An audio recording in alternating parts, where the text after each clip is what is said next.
అందరికీ నమస్కారం. ఈ వీడియో చూసే ముందు ఒక లైక్ కొట్టి ఓం నమఃశివాయని కామెంట్ చేయండి. మన హిందూ ధర్మంలో బల్లికి చాలా ప్రాధాన్యత ఉంది. బల్లిని లక్ష్మీదేవి రూపంగా పోలుస్తారు. అయితే కొన్ని దిశలలో బల్లి అరవడం వల్ల మన ఇంట్లోకి దైవశక్తులు అడుగుపెడతాయని, మన జాతకమే మారిపోతుందని మన పురాణాలు సూచిస్తున్నాయి.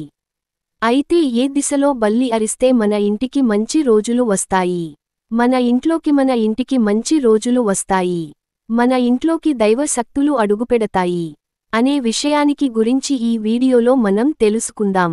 బల్లి అరిస్తే ఇంట్లో శుభమా అశుభమా? బల్లి శకునంలో నిజం ఎంత? ఇంట్లో బల్లులు ఉండటం సహజం, అవి శబ్దాలు చేయడం కూడా సహజం. కానీ బల్లి శబ్దం చేస్తే మంచి చెడులు చూస్తుంటారు పెద్దవారు. అసలు బల్లి అరిస్తే శుభం జరుగుతుందా, అశుభమా? బల్లి శాస్త్రం ఏం చెపుతుంది? అందులో నిజం ఎంత? ప్రతి ఇంట్లో బల్లులు ఉండటం సహజం, అవి అప్పుడప్పుడు సడెన్ గా శబ్దాలు చేయడం కూడా సహజమే. కానీ బల్లులు అరిస్తే వాటి ద్వారా శుభ అశుభాలు లెక్కలు వేస్తుంటారు పెద్దలు. అవి చేసే శబ్దం వల్ల మంచి జరుగుతుందా చెడు జరుగుతుందా అనేది ప్రాంతాలను బట్టి మారుతుంటుంది. కానీ బల్లి చేసే శబ్దాన్ని పెద్దలు ఒక రకమైన సూచనలాగా భావిస్తారు. అయితే జ్యోతిష్యం ప్రకారం బల్లి చేసే శబ్దానికి, అది ఏ దిక్కు నుంచి సౌండ్ చేస్తుందా అన్న దాని ప్రకారం రోజు తిథిని బట్టి రకరకాలుగా భావిస్తుంటారు. బల్లి శబ్దాలను శకునంగా పరిగణిస్తారు. కొంతమంది బల్లిని లక్ష్మీదేవి ప్రతిరూపంగా భావిస్తారు. ఇంట్లో బల్లి కనిపించడం సంపద, అదృష్టాన్ని సూచిస్తుందని నమ్మకం. కంచిలాంటి కొన్ని భారతీయ ఆలయాల్లో బల్లులను పూజిస్తారు, వాటి నుండి ఆశీర్వాదాలు తీసుకుంటారు. మరికొంతమంది నిపుణులు మాత్రం అసలు బల్లిశాస్త్రం అనేది లేదు అని నిక్కచ్చిగా చెపుతుంటారు. అది మనం క్రియేట్ చేసుకున్నదే అని కొంతమంది జ్యోతిష్య నిపుణులు కూడా పలు సందర్భాల్లో చెప్పుతుంటారు. ఇక బల్లి శకునం ఉంది అని నమ్మేవారు వాటి దిక్కును బట్టి ఆ సౌండ్కు అర్థం ఏంటో చెపుతుంటారు.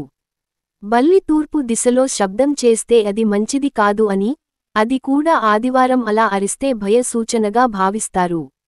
అదే బల్లి మంగళవారం తూర్పు దిశగా శబ్దం చేస్తే ఇంట్లో సంపదను సూచిస్తుందట. ఈ దిక్కులో శబ్దం చేయడం వల్ల లక్ష్మీదేవి ఇంట్లోకి వస్తుందని, మంచి రోజులు మొదలవుపోతున్నాయని, స్వయంగా లక్ష్మీదేవే మనకి ఈ రూపంలో తెలియజేస్తుందని మన పురాణాలు చెబుతున్నాయి. అదే విధంగా పశ్చిమ దిశలో బల్లి శబ్దం చేస్తే మంచిదట.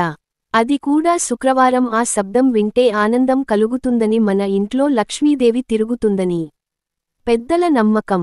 కాని అదే బల్లి గురువారం పశ్చిమంగా శబ్దం చేస్తే అది అశుభంగా భావిస్తుంటారు. ఆ రోజు ఆ శబ్దం వల్ల నష్టం జరుగుతుందని అంటారు. ఉత్తర దిశలో బల్లి శబ్దం వినిపిస్తే డబ్బు లభించడం, నూతన వస్త్ర లాభం ఉంటుందట. ఆగ్నేయ దిశలో బల్లి శబ్దం వినిపిస్తే ఒకరోజు లాభం, మరొక రోజు నష్టం జరుగుతుందట. దక్షిణ దిశలో కూడా రోజులను బట్టి శకునం మారుతుందట. కొన్ని రోజులు ఆనందం, కొన్ని రోజులు అనారోగ్యం, శత్రుభయం పెరుగుతుంది అతని పెద్దల నమ్మకం. ఇక నైరుతి, వాయువ్య దిశల్లో బల్లి చేసే శబ్దం కూడా విభిన్న అర్థాలు కలిగిస్తుందని చెబుతారు. మరికొన్ని రోజుల్లో బల్లి శబ్దం వల్ల పనులకు ఆటంకం జరిగే అవకాశం ఉన్నట్టు చెబుతారు. ఇక ఈశాన్య దిశలోంచి బల్లి శబ్దం వినిపిస్తూ మంచి జరుగుతుంది అని పెద్దలు నమ్ముతారు. వాహన యోగం, పెళ్లి కాని వారు ఆ ఇంట్లో ఉంటే వివాహం సూచనలు, ఆహారం వృద్ధి లాంటి శుభ సూచనలు ఉంటాయట. అంతేకాకుండా బల్లి ఇంటి లోపల నేల దగ్గర శబ్దం చేస్తే వ్యాపారంలో లాభం లేదా నష్టం వంటి ఫలితాలు ఉంటాయని చెబుతారు.